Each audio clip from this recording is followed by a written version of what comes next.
Now that we know what a quadratic polynomial is, it's time to examine some different forms that quadratics can take. But why do we need to represent quadratics with different forms in the first place?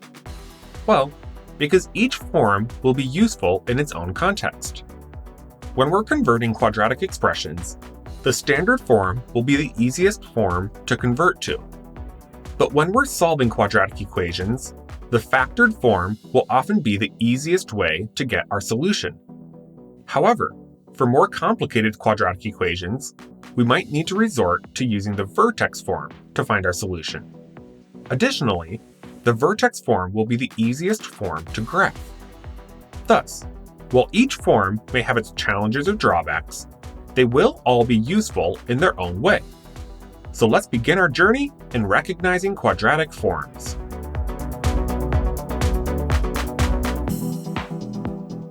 To start things off, let's look at these examples of quadratics. First, notice that all of these examples contain a term with a degree of 2, but they don't contain any terms with a higher degree, meaning that these are indeed quadratic polynomials. However, none of these examples have their terms in order from highest degree to lowest degree, so let's rewrite them to put each of our quadratics into that form. Once we do that, we can see that each of our rewritten examples starts with a quadratic term, followed by a linear term, and ends with a constant term. In fact, this way of writing a quadratic is so common that we call it the standard form. In general, the standard form looks like this, where a, b, and c are the coefficients of the quadratic, linear, and constant terms respectively. So as long as we replace each of those coefficients with a number, we'll get a quadratic in the standard form. There is one special case to consider though. What if any of our coefficients are 0? Well, if b is equal to 0, then we end up with a polynomial that looks something like this. And since 0 times x is just 0, it turns out that we don't have to write the linear term at all. But we still consider this to be the standard form. Something similar happens if c is equal to 0. We can once again write the polynomial without the 0 term and still consider this to be the standard form. However, what happens if a is equal to 0? In that case, the quadratic term of our polynomial disappears, and the result is a linear polynomial, not a quadratic one. Because of this, we need to add one last condition to our standard form, which is that a is not equal to 0. Now, you may also be wondering what's going on with this other condition here. Well, this fancy capital R stands for the set of all real numbers, which basically means all the numbers on the number line. Then, this stretched out E shape means is an element of, and indicates that the items on the left side of this symbol belong to the set on the right side of the symbol. Thus, the whole statement means that A, B, and C are all real numbers. Now, you may encounter situations where you only want A, B, and C to be integers or rational numbers. Or you may encounter situations where they can be complex numbers if necessary. All of these situations would still result in valid polynomials, but this video series will mostly focus on the real numbers, so we'll stick with analyzing quadratics that have real coefficients.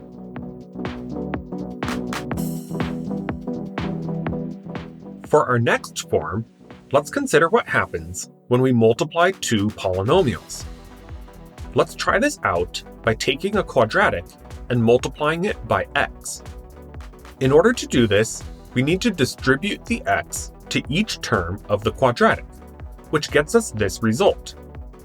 Notice, though, that the result is cubic, not quadratic. This is because a linear term, like x, times a quadratic term, results in a term that contains 3 variables. However, what would happen if we replaced the polynomial inside the parentheses with a linear polynomial?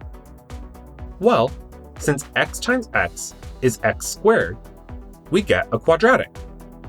In fact, even if we replace the x with a more complex linear expression, the result is still quadratic. Sure, we need to do a more complex distribution process, which we'll go into more details on in a future video, but the result is quadratic nonetheless.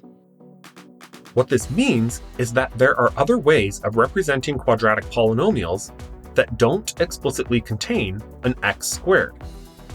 Any product of two linear polynomials will actually result in a quadratic polynomial, and this property will be the foundation of our next form. But what should we call this form? Well, we can take some inspiration from a concept that we defined in our last video: factors. Recall that factors of a term multiplied together to give us our term. In general, anytime we multiply two or more expressions together, we can call those original expressions factors of the final expression. And since we now have two linear polynomials that multiply to give us a quadratic, we can also refer to each of these linear polynomials as factors. Because of this, we call this the factored form, and we can generalize the form this way. And if we converted this expression into standard form, the a in this factored form would be the same as the a in the standard form. This means that once again, a cannot be equal to 0. So we'll add that in as a final condition. One special item of note is that while the factored form can always be written in this general form, it's also common to see it written in this manner. Either way, notice that both methods involve writing a quadratic as the product of two linear factors. This is the heart of the factored form and is what we'll look for later on when determining whether or not a quadratic is written in the factored form.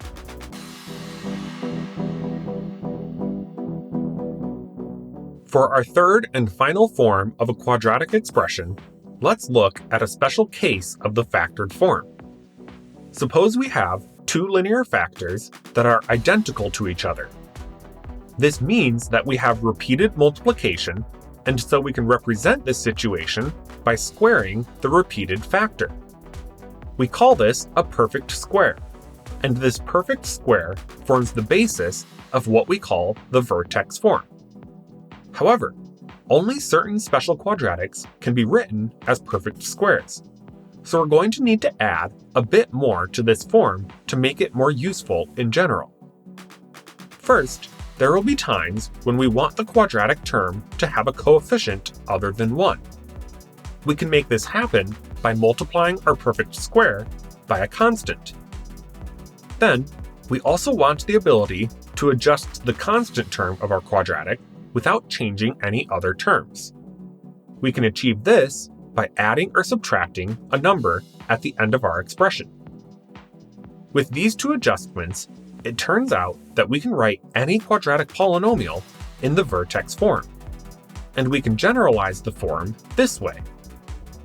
Once again, we'll add a couple conditions to the generalized form, and note that yet again, the a in this form is the same as the a in the standard form, and thus cannot be equal to 0. But why is this called the vertex form? Well, if you think back to the absolute value and its graph, recall that the vertex of the graph was the location where the graph changed directions. It turns out that when we graph quadratic functions, we're also going to have a vertex on our graph, and this form will tell us exactly where that vertex is going to be. The values of h and k will be the x and y coordinates of this vertex. Another aspect of this form that we should note here is that the variable x only occurs once in this form. That'll turn out to be very important when solving quadratic equations, and will also be an important characteristic that we look for when determining whether or not a quadratic is written in the vertex form.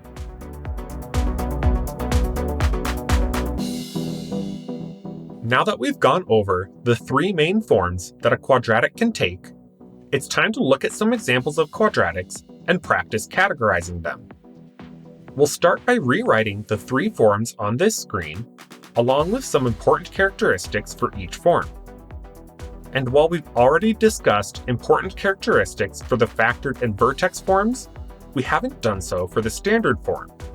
So let's establish that the main thing that we'll be looking for with the standard form is the absence of parentheses and like terms being combined. Additionally, note that these characteristics are general guidelines for recognizing a form, not comprehensive definitions. Even the official mathematical expressions representing each form will be treated as guidelines rather than strict requirements. We're going to have some gray areas when it comes to categorization, and our focus will be on the spirit of the form rather than the exact details of the form. With that, here are 4 examples of quadratic expressions.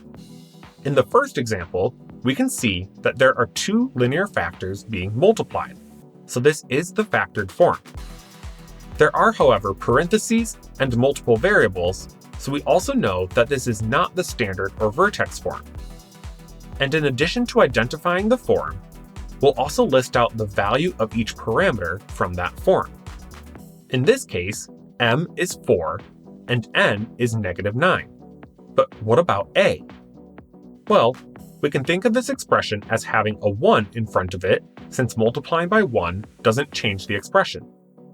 Thus, a would be equal to 1. Then, in our second example, we can see that there are no parentheses, so this is in standard form. The expression doesn't fit the characteristics of any other form though, so we don't need to add another option. Then, for the values of the parameters, a is equal to 3, b is equal to -5, and c is equal to 17. For our third example, we can see that there's a product of 2 linear factors, but then there's also a -6 at the end. That -6 means that this is not the factored form, since overall, this is a difference, not a product. Then, the parentheses indicate that this is not in standard form, and the multiple x's indicate that this is not the vertex form.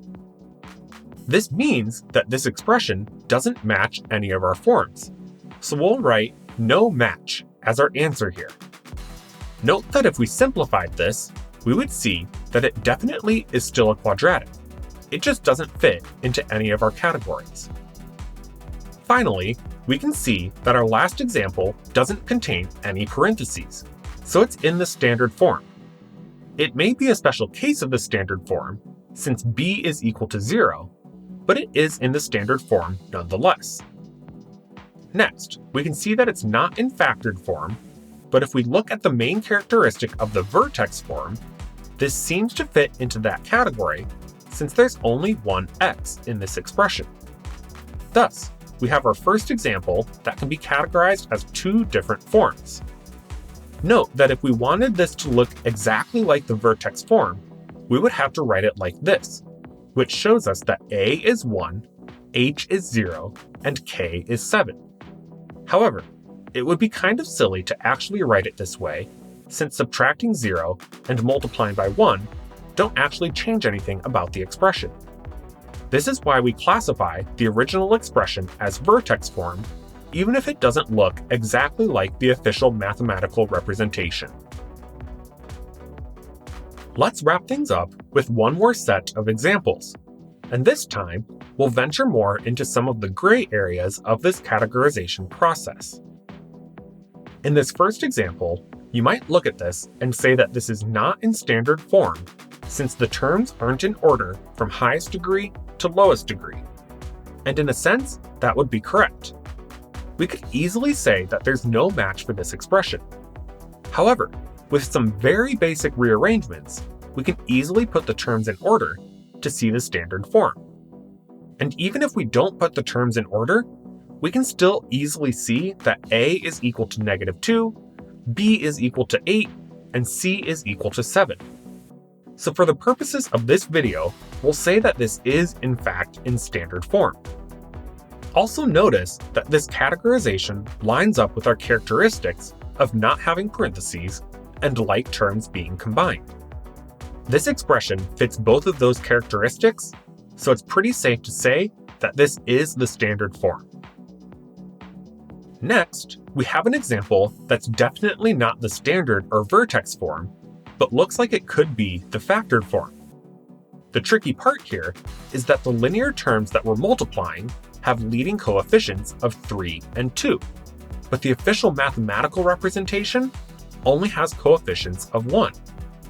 Still, if we look at the main characteristic of the factored form, it's that the quadratic is written as a product of two linear factors, which is exactly what we have in this case. It turns out that the factored form is most useful when solving quadratic equations, and having the factored expression in this form versus the official mathematical representation won't matter that much. The only trouble is that this form makes it hard for us to identify our parameters. We'll show the modifications that you would have to do to find the parameters here, but honestly, that process isn't going to be all that important in our work with quadratics, so we won't dwell on it. Instead, let's move on to our next example. If we take a quick look at our important characteristics, it would make sense to categorize this expression as being in the vertex form since there's only one x. However, if we look at the official mathematical representation of the vertex form, notice that the linear term inside the parentheses has a coefficient of 1. But in our example expression, there's a coefficient of 4. This is a tough one to categorize, but we're going to say that this is not the vertex form, since it won't explicitly tell us where the vertex of the graph is thanks to that change in coefficient. This reasoning may not fully make sense yet, but should become more clear when we get to graphing. You may think that this means there's no match for this expression, but actually, we're going to say that this falls under the factored form. Since squaring just means that we're multiplying the expression inside the parentheses times itself, we could easily adjust this expression to look like this, which shows us that this expression is the product of two linear factors. Finally, let's finish things off with a very basic quadratic expression, x squared. Since there are no parentheses, we can classify this as standard form with a equal to 1, b equal to 0, and c equal to 0. Additionally, since x squared just means x times x, this expression is also written as the product of two linear factors. Sure, they may be very basic linear factors, but they are linear factors nonetheless. And finally, since there's just one x in this expression, this can also be classified as the vertex form. And thus, we have an expression that can be classified as all three forms. That concludes this video on recognizing quadratic forms. Hope you learned something new, and thanks for watching.